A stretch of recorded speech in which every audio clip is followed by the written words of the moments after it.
Hello and welcome back. We are here to do another episode where you can learn to be a COVID-19 fraud fighter. I'm Katie England. I am the social media coordinator for the Maine State Police.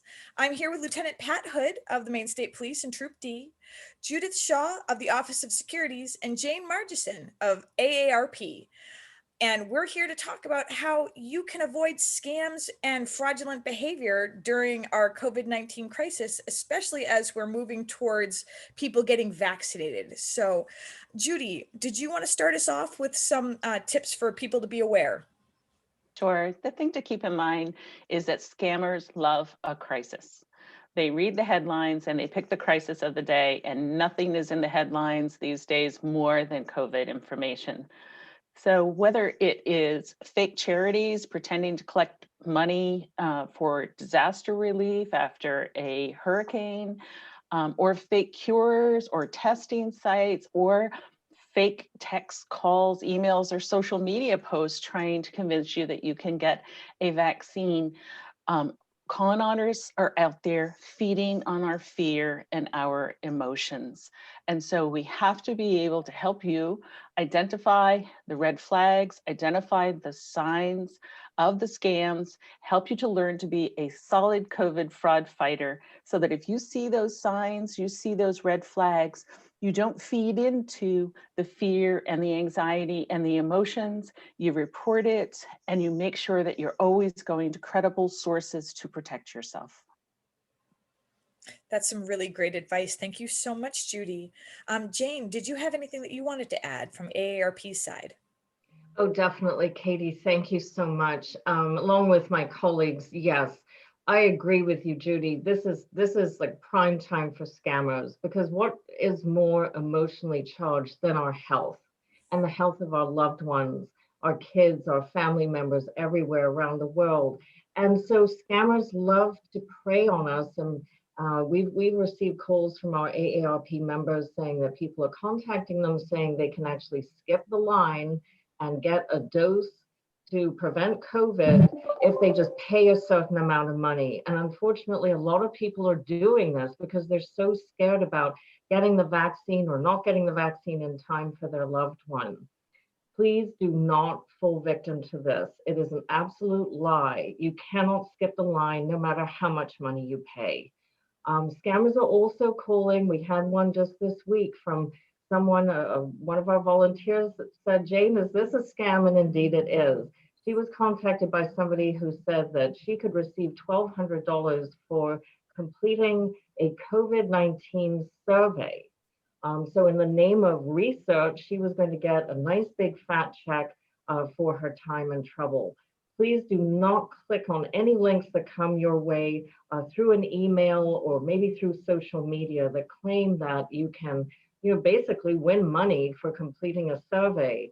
And they may be pushing other things like free masks and ways to put a certain kind of heating system in your home, which will prevent this virus and any other virus comes along. It's all a lie. Don't fall for it. And that's why we're here. We're all fraud fighters. And if you have any questions where you think you've been scammed or you're worried about these scams, all you have to do is contact us and we're more than happy to help.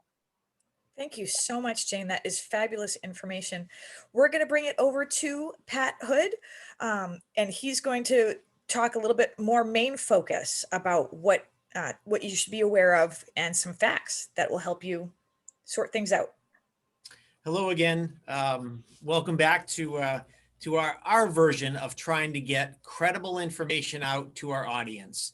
And we've seen in the news that there are scams happening here in our state. And I know yesterday the Maine CDC released some information that this new variant of COVID-19 has made it to Maine. Most of us probably knew that that was going to happen, but it is here. But that's not a reason for us to let our emotions take control of our good decision making. So what they're saying again is, let's behave in the same manner that we've been doing for almost the past year. Use those smart decisions. But what I wanted to highlight is because we finally have made it to the point where vaccinations are being distributed across the state, go to a reputable site to get your up-to-date information. I checked this morning at the maine.gov site that was specific to COVID-19 vaccine. And that is an up-to-date, accurate site that I think all of you that are watching can use without reservation to find out where we are in the schedule. I'll tell you that we're currently in the 1B phase, and that is probably going to last until April, and that's 70 or older. But at some point, once that population is done, they're going to move on to the next. But use that site, because if you start to receive a call and say, we're doing this now, that may not be accurate. It may be a scam. So again, get your information from a credible source, and that will be hopefully keep you from being a victim. And again, giving each of you that badge of being a fraud fighter.